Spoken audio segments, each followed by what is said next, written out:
Welcome back to another Gentle Art Lifestyle podcast episode. Today's topic, we're going to be talking about the difference between coaching and the difference of coaching and therapy. Why we should look for a coach and maybe why we should look for a therapist. What's the difference? Well, a bunch.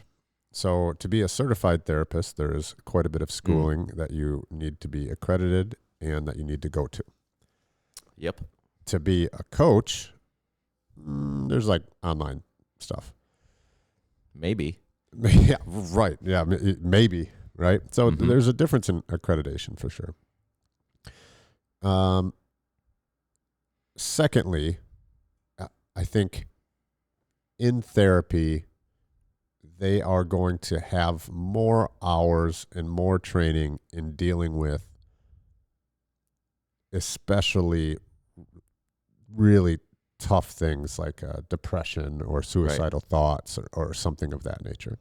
Right. Whereas typically a coach is going to try to get you, well, I guess let me scale this back. We are going to be talking about the kind of coaching that we do. Right.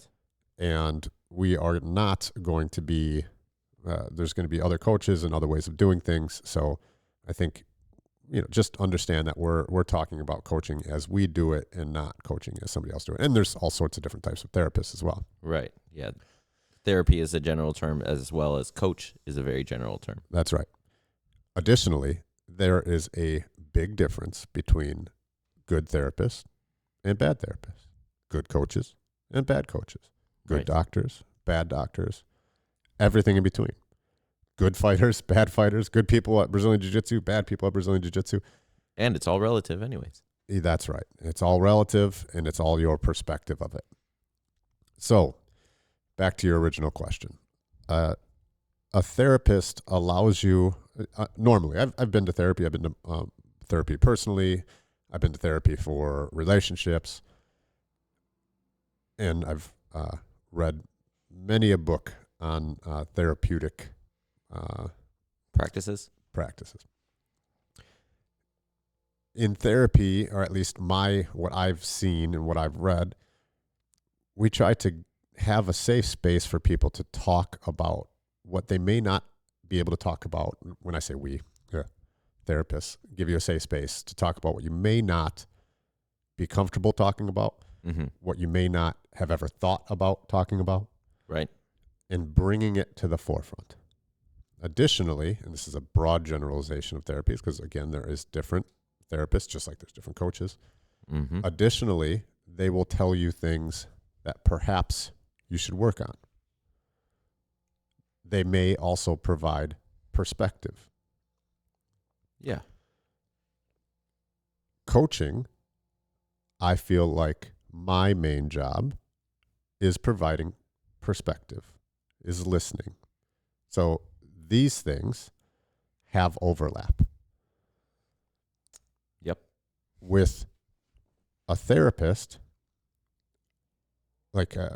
this is where we kind of differ. So with coaching, you're going to have somebody that is going to listen, provide you a safe space, non-judgment, and they're going to ask you what it is that you would like to do about it. Right. How do you get from point A to point B? Right.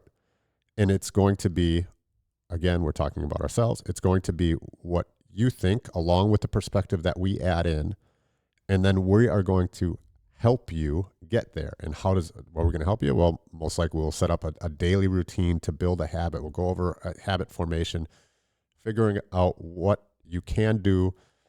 When you don't do it, we're going to hold you accountable, etc. Right. That's great. Many times you will struggle in that from, your stress backpack gets too full and you drop out something. And it might be what you're working on. Things are going to pop up or push you off the trail that you expected to be upon. Right.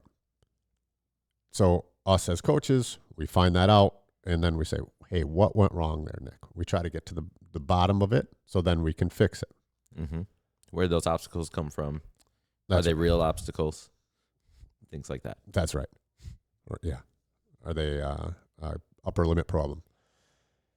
In therapy, they are going to listen. They are going to give you some things that you can do. However, their level of accountability, this is a generalization, I'm sure there's therapists out there that's different, but their level of accountability is different. It's suggestions of what you could do, them telling you, which is good, and it's good information. Whereas, at least what I try to do, and I'm pretty sure what you try to do, is we work with the client to figure out what is an acceptable solution, get them to buy into it because it was their idea. Right. It's what they want to do. It's what they want to do, create a solution, and then hold them accountable to that. And take action on it. Yes. So they come to us with awareness of a problem or challenge, a desire to change it, and then we get them the actions to do so. Yes, and we provide those actions by developing strategies and systems that are added to their daily routines on a regular basis. That's the word, routine. Yeah. What we may not do is get to the bottom of why you are having these problems. And there's going to be a time and place where your energy wants to go to, why am I this way? Why do I have these anger problems? Mm-hmm. And a therapist may, depending on how they're going about it, a therapist may listen, direct you in ways, and try to find that out. Mm-hmm. That is energy finding out why. You can find out why. Well, I'm angry because I was abused as a child, or I'm sad because something happened in my life. That was Mm-hmm. really bad, and I have not dealt with it. Or they'll say, oh, "I'm just that way," Right? and I have to do this because that's how I am. Yeah. Well, that's one of the more like, I want to shake them. Yeah. So you can spend energy finding out why, and there are very good reasons to do that, because if you do find out why, you can target your actions towards that. Additionally, that is one way of going about it. You could also say, I want to make a change. Mm-hmm. That is what I did in the past, whatever it is. This is what I am now. How do I get there now? Mm-hmm. You could look at it as an acceptance of whatever was in the past is in the past. You could look at it as every 5 minutes you have the opportunity to be somebody different. Right. You could look at it a bunch of different ways. But one, you're figuring out, okay, even if you know, right? Well, okay, I have ADHD. I've had ADHD since I was a kid. I was 8 years old and I was taking drugs for it. And I was always getting in trouble in school and I was doing all this stuff. Okay. Is that what you want? Mm-hmm. No. Okay. Then if no, then we're going to start to take action. And I'm not saying there's a magic flip the switch type of thing. Right. But yeah, one of my favorite questions is, what do you want to do about it? Right. And the challenge or like where things get different is sometimes people need to get it off their chest and they need to talk about it and they need to understand why before they can make a turn to take action. Mm-hmm. If something is that heavy, therapy. Right. If you are at a point where you just want to take the action, you have awareness of something that you want to change, you have the desire to change it, and you want to take action, call a coach. Mm-hmm. It's pretty, it's not that you can't go to therapy for it, but that's not what, at least from our coaching, that's what we're going to specialize in. We're going to get you to do different actions to create different habits. Right. And we're going to hold you accountable in a way that is not common. We're going to pull you out of that insanity loop of thinking about something and saying, well, things should be different. And I want to live a different way. But then you go about the same things over and over and over. And then you go through the same thoughts. And that's the definition of insanity. Doing the same things and expecting a different result. We're going to interject some sort of daily practice that will help you shift towards who you want to be and the actions you want to take, rather than allowing you to keep thinking about why you are doing the things you're doing and why you wish something else was happening. Yes. And it comes down to this. The reality, your reality is what you perceive and what you choose. And you can make a choice. If you're listening to this, you can make a choice right now to be a different person. No matter what your choices were in the past, you can make different choices in the future. And that's beautiful. That's absolutely beautiful. No matter what happened, no matter how you were victimized in the past, no matter what happened, you have the ability to, in the future, make the choices that create the person that you want to be. Yeah, the opportunities are endless. And that's beautiful. That's absolutely beautiful. So I guess I'm saying this because people sometimes get the two confused, and I've gotten value out of therapy, out of understanding why I'm doing things, after understanding why I'm doing things in relationships, and hearing, quite frankly, a third person's point of view that's not getting trapped in an emotional mind place. See Emotional versus Logical Mind podcast somewhere else on the Patreon. Seeing that is incredibly helpful. And whether you have a therapist or a coach, make it a good one. Right. What does a good one mean? I don't know. What is a good one for you? Right. Think about whatever that is. Like, a good jiu-jitsu coach may be a world champion. Or that's a shit coach because they don't care and they're a 6'2", 220-pound super athlete and everything works for them. Yep, and they just want to beat you up over and over and hopefully you get better because of it. Right. For different people, those are, oh man, I'm training with the best in the world. Oh, cool. Right? Mm-hmm. And then for other people, it's the people that take the time to sit with them and go over their body type, go over what their struggles are, go over, what they feel like they should be working on. Yes. That's a good coach as well, right? So when you're looking for a therapist and you're looking for a coach, try to think about, put at least a little bit of thought into what is a good coach for you or whatever you're looking for. But so think about it.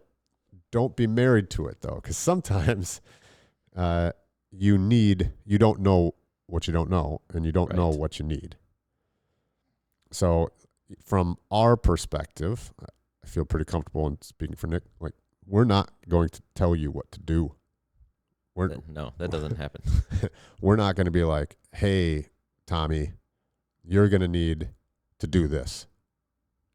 Unless, I always say, unless you're doing heroin and you ask me, should I be doing heroin? I'm going to say no. Right. Or should I murder somebody? I'm going to say no. It's not a great idea. Yes. But outside of those two things, I'm going to say, well, I don't know. Let me give you the opposite perspective of what you're thinking. Right? And if your argument for heroin was like, well, no, let's say, I don't want to even argue for heroin. All I'm going to do is provide perspective and give you more information so you can make better decisions. Would you say that's right? Yeah, and you can use that information to turn it into actionable items. Yes, and we're going to help you find those actionable items as well. Right. Like, what can we actually do about this? Sometimes people struggle with that piece of it. Like, what do you want to do? What can you do?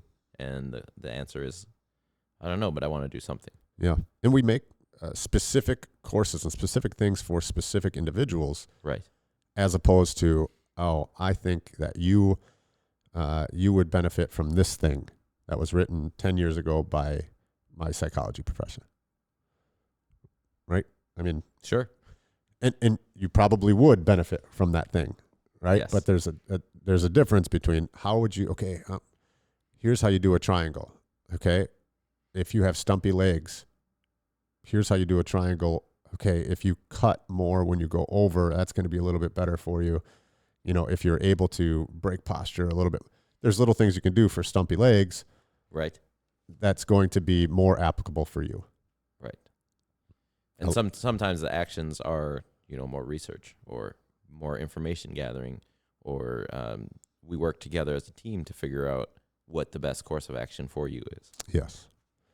So this is not a commercial for coaching, although it is our careers, so therefore we are biased to it. Mm-hmm. Of course, if you're having challenges, either quitting a behavior, you want to start a behavior, you want to do more of something. If you want to make changes. If you want to make changes in general, a coach is going to be incredibly helpful. A therapist could as well. If you find a good therapist, awesome. If you have really depressive thoughts, if you have suicidal thoughts, go speak to a professional that has time in dealing with specifically that kind of stuff. Right. And by professional, you mean professional therapist. I mean, professional therapist, I mean, is somebody that's gone through, years of schooling, gone through years of, what's the term I'm looking for?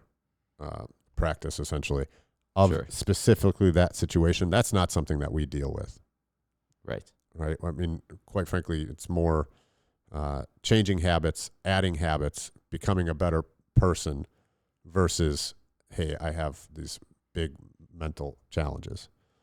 Right. That being said, it's all good. Talk to somebody. At the heart of it, there are some things that you'll get from a coach that you would get from a therapist and vice versa. But find what works for you. And don't be afraid to find that person that works for you as well. Right. And don't be afraid to explore. Yes. Right. Don't pigeonhole yourself and try one coach or one therapist that doesn't work out for you, and then decide that all coaches or all therapists are unhelpful for you. Yes, absolutely. Absolutely. We can't, generalizing is generally not a great idea. All right. On that note, anything else you'd like to add, Nick? I think you said it well. Cool. All right. Talk to you next time. See ya.